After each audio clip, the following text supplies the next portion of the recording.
હવે જોઈએ સમાચાર વિગતવાર. આઈડિયા ફોર ધ વિઝન વિકસિત ભારત @2047 અંતર્ગત જનશિક્ષણ સંસ્થાન ભરૂચ દ્વારા વિવિધ કાર્યક્રમ યોજાયા.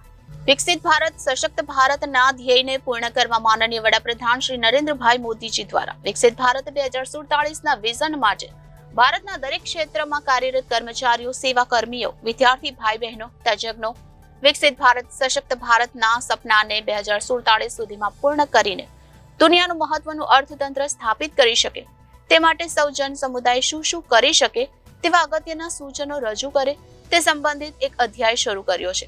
તેને કૌશલ્ય વિકાસ અને ઉદ્યોગ સાહસિકતા મંત્રાલય દ્વારા સ્થાપિત જન શિક્ષણ સંસ્થાઓમાં કૌશલ્ય દક્ષ તાલીમ પ્રાપ્ત કરનાર ભાઈ બહેનો પણ ભારતને સંપૂર્ણ વિકસિત કરવા માટે પોતાના વિચારો અને સૂચનો રજૂ કરે તે માટેના વિવિધ કાર્યક્રમો યોજે છે. તે અંતર્ગત જન શિક્ષણ સંસ્થાન ભરૂચ ખાતે આજરોજ એક કાર્યક્રમનું આયોજન પૂર્વ નગરપાલિકા ભરૂચ અને બોર્ડ મેમ્બર ઇન્દિરાબેન રાજ અને પૂર્વ શિક્ષણ અધિકારી અને વરિષ્ઠ કેળવણીકાર કે રોહિતની ઉપસ્થિતિમાં વક્તૃત્વ સ્પર્ધાનો કાર્યક્રમ યોજવામાં આવ્યો હતો, જેમાં 11 વિદ્યાર્થી ભાઈ બહેનોએ ભાગ લીધો હતો અને પોતાના વિચારો, સૂચનો અને મંતવ્યો રજૂ કર્યા હતા, જેમાં પ્રથમ ક્રમાંકે પટેલ ફઝીલા એચ, દ્વિતીય ક્રમાંકે પ્રજાપતિ જાગૃતિ પી અને તૃતીય ક્રમાંકે કુરેશી સલમા દિલાવર હતા, જે આવનારને મહાનુભાવોના હસ્તે ઇનામ તથા ભાગ લેનાર તમામને પ્રમાણપત્ર અર્પણ કરાયા હતા.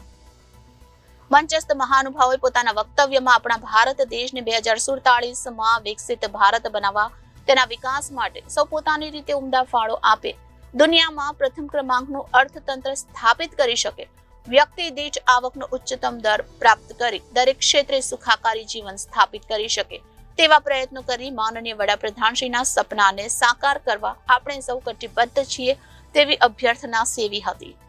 નિયામક શ્રી જ્યુનલ સૈયદ કાર્યક્રમને બિરદાવી સૌ તાલીમાર્થીઓને અભિનંદન પાઠવ્યા. કાર્યક્રમના અંતે લાઇવલીહુડ કોઓર્ડિનેટર કૃષ્ણાબેન કથોલિયાએ આભાર દર્શન કરી કાર્યક્રમની સમાપ્તિ કરી.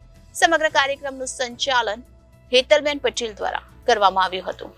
Reporter Viral Gohil, Janadesh news, Bharuch.